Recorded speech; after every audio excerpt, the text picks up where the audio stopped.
my name's Ananya. Welcome back to the channel. And today we will be soldering. I'm so excited. So many new things have happened in my life. I have so many cool new things to share with you about technology, about things I've learned, about my life update. I'll be doing it while being productive. So what we're building is like this LED panel. These ones I haven't soldered in, like these last 4. I also have to do these last 3 rows. Then I have to solder in like all these resistors and the transistors. And essentially what it'll be is you can connect an Arduino to it, and then you'll be able to like draw pictures with your LEDs. You can make them do fancy flashing light patterns when you program it. Yeah, I have to solder it, so I think it'll be fun. Something I learned about soldering these LEDs is LEDs are diodes, and what diodes mean is current can only flow in one direction. So we also have this handy dandy multimeter, and the multimeter lets us check if we put in the LEDs correctly, because if you put them in backwards, since they're diodes and current can only flow one way, if you put them backwards they won't turn on. Before you solder them, you gotta test them. I'm on like the fancy diode setting. I'm just putting like the positive side to the positive end of the diode, and hopefully it should light up. And if it doesn't light up, then I have to position them the other way before soldering them. Yep, that one lights up. So that one's fine. Yep, that lights up. That lights up. Great. Great, super. Yeah, let's talk about life, friends. A lot has happened recently. This week has been crazy. I might have to drink some lusty for this, to be frank. I just got back this morning from a meeting with Emma, who's a VC at Human Capital. She's awesome. If you guys don't know me, if you're new here, I am obsessed with neurotech. Neurotech really excites me. I am working at Neuralink this summer, and my dream is to build a startup to help people with neural interfaces. So I had a meeting with Emma from Human Capital today, and just speaking with her made it so real. Like, it's kind of the first time that someone has taken me seriously as a young person wanting to start a neurotech startup. And in conjunction, I spoke with a neurotech professor yesterday, David Eagleman, who's at Stanford. He's absolutely amazing. He's founded 2 neurotech companies. And I shared with him my dreams, and he said he would be so down to brainstorm with me and for me to bounce off all the ideas I have with him for us to figure out what the next steps will be. And so I think that's really exciting, because these dreams of starting a neurotech startup, I think, are becoming a reality. My plan is for this summer to check out Neuralink and see what the sentiment is like on the inside. What does the neurotech adoption curve actually look like? And hopefully, if that goes well, then by the end of the summer, we'll be on the process of starting a neurotech startup together. I have so many questions. I would love to meet the people at Neuralink as well. If you don't know Neuralink, because you're new here, Neuralink is insane, man. Like, they just published a video where they can allow a monkey to play a video game with a brain implant. There's other researchers at Stanford that use similar technology who just published a video where they broke the record for typing with your mind. They have implants that can detect like what letters you want to write. And so people who are paralyzed can think about writing letters, and then they can detect that information and put it on the screen. So yeah, neurotech, insane. It also helped that on Saturday last week, I went to a 1517 fund meetup. 1517 is another venture capital fund that funds a lot of young people working on crazy things. I can't wait to tell you about all the cool ideas and projects and topics that I learned from talking to people at this meetup. It was crazy. Like, it was insane. I'll tell you some of the ideas. Like, some people are working on. So energy markets are places where you can buy and sell energy, and you can do something called energy arbitrage, where you buy energy at low prices and sell them at high prices. And energy arbitrage requires so much upfront capital because you have to get these huge, massive batteries to store all the energy that you're trying to buy and sell. So this man set up a virtual power plant. A virtual power plant is that there's 2 times in the day where people decide energy prices. The market's just like give an energy price the night before, and then at the current moment. He uses a machine learning algorithm to predict at what days he thinks that the predicted night before price will be higher than the real day price, because there'll be an oversupply on the real day. So to give you an example, he thinks, like, if they say it's $30 the night before and $20 real time, he'll try and predict those moments so that on those days, when it's $30 the night before, he'll say, I'm a virtual power plant and I will supply 1,000 units of energy to you at the $30 cost. And then the day comes, and because he knows it's an oversupply, he knows that the price on the day of is $20. So he'll buy the energy from the market at $20 and sell it for the price he previously negotiated the day before for $30. And he can make a profit in that way. It's crazy. Energy markets are super risky. So most retail investors lose money on the energy markets. But I thought that was super fascinating, because I didn't even know that you could set up a virtual power plant like that. So that's pretty cool. Let's continue with the soldering, and I'll tell you more. I'll tell you more about life. If you guys don't know what soldering is, you have this like solder, and the solder is a little piece of metal, and you take the metal, press like the hot iron to it, and then the metal melts, and when it melts, it turns into, it like melts and it hardens immediately, and you can use that to firm up your circuits. I'm gonna put on safety glasses, because safety first. If you ever go to someone and you're like, I'm not wearing my safety glasses, you should think again. There's so many stories of people who, like, they're soldering and little bits of solder, like, jump into their eyes. Safety first, friend. So yeah, what happened next? So another guy that I talked to at this 15-17 meetup told me about the problem of water purity in farms, in like these large industrial farms. And I thought it was so fascinating. So what happens is when you have cows, they eat grass and then they poop. And their poop is manure, which is very good for the grass. And the manure fertilizes the ground, and it's a whole cycle. But what happens in these factory farms is these cows poop, but they don't poop in the ground because they're inside. So they have a problem. And so what they do is they take water to be able to pressurize and pressure wash the poo away. But the man told me that this can be a problem because now you have all this toxic water that you just used to poop away to clean away your cow poop. And what do you do with the toxic water? And apparently the process of taking this toxic water and disposing of it and cleaning it is very expensive and very costly. So a lot of farms just store this toxic water in these like giant vats of like old toxic water. And so it's very interesting because I wonder, what if you could create like use infrared or like other types of light to be able to purify these water in these vats? Like if you made the inside like totally reflective, similar to how they have like those water bottles that can purify your water by having like a light that's like reflective. So I wonder if you could use that in the same way. Right now I'm just testing all my soldering connections to see if I short-circuited any of them. And all the lights are lighting up when I quickly check them. So that's good. I'm not shorting any of them, so I'm gonna click them. I'm not sure the validity of his water vat statement because it seems kind of whack, but who knows? It could be true. In which case, there's opportunity. I toss my room. Don't solder.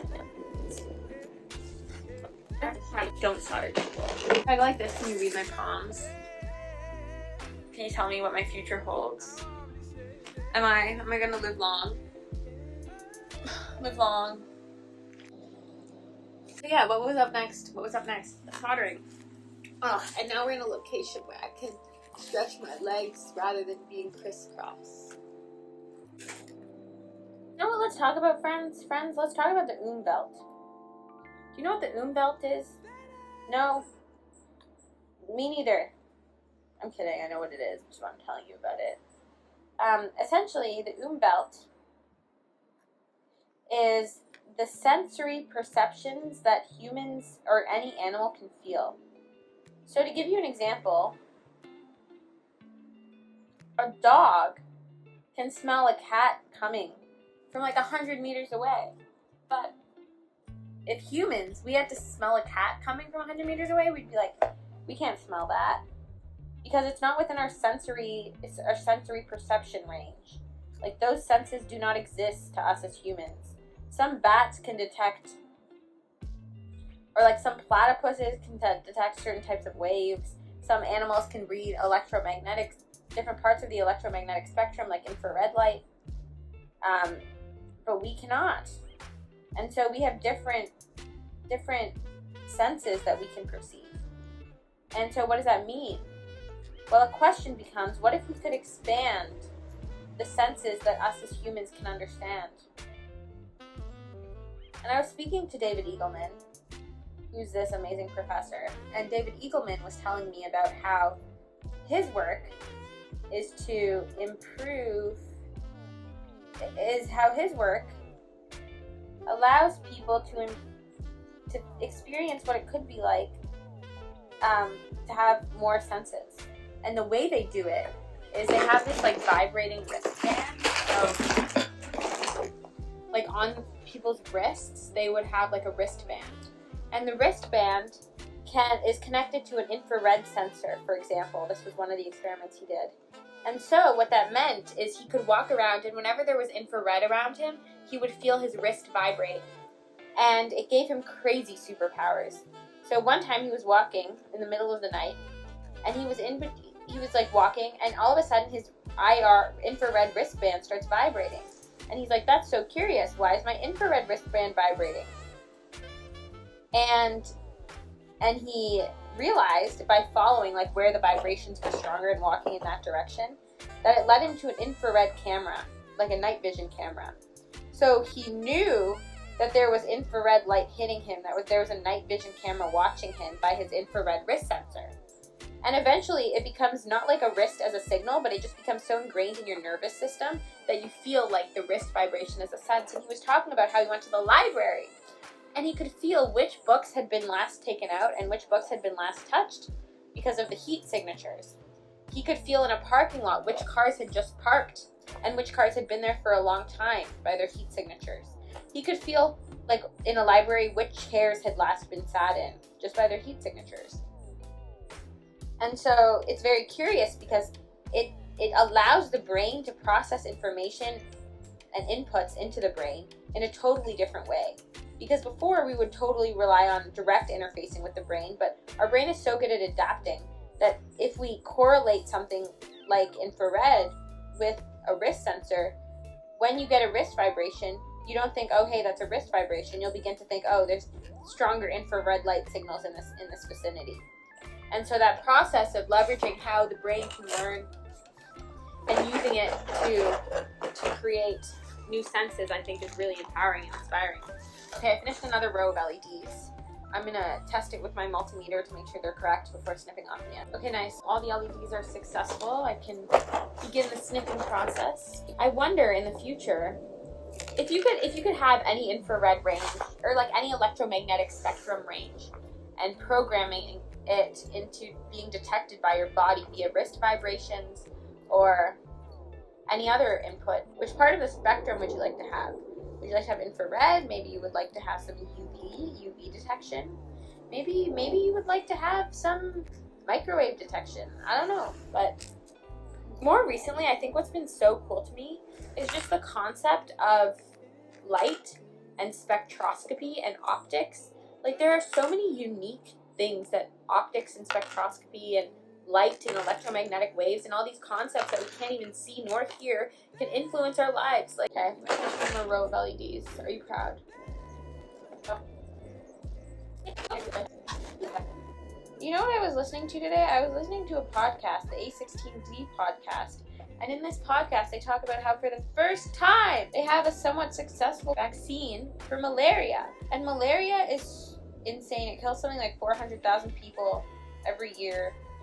And it's absolutely tragic. And it has taken centuries to find this vaccine. And it's not done with any like mRNA or any new technology. Rather, with the old, proven antibody generating vaccine technology. I'm very hopeful because malaria, you can try like the malaria nets, you can try the malaria medicine, but malaria medicine and malaria pills ultimately just like poison your blood such that the malaria parasite can't survive there. Is this my hair on the soldering iron? Wow, that's like smells like burning hair. You know what else I think smells like burning hair? Apparently if you get laser eye surgery, then it smells like burning hair. I'm probably gonna get laser eye surgery when I'm older. You know, if I start a neurotech company, all you dedicated viewers, if you want to come work with me, I would love to have you guys, because I feel like just by virtue of watching, you know so much, and you probably are interested in similar things. Hit me up and say that you watched this video, and then we'll go from there and see if you're a right fit. Cheers.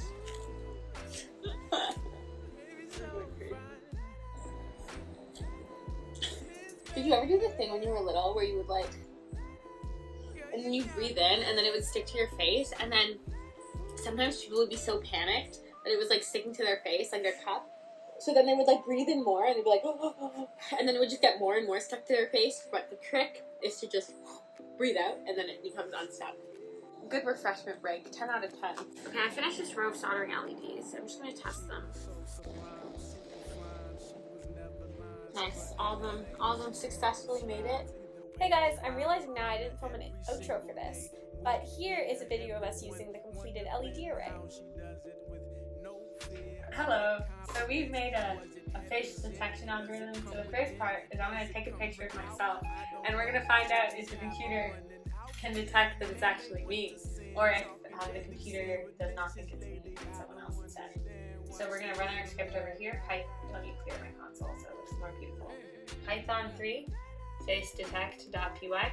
And I'm just going to drag in the most recent picture that I took, and we're going to press enter. And now it will do its computation to guess who I am.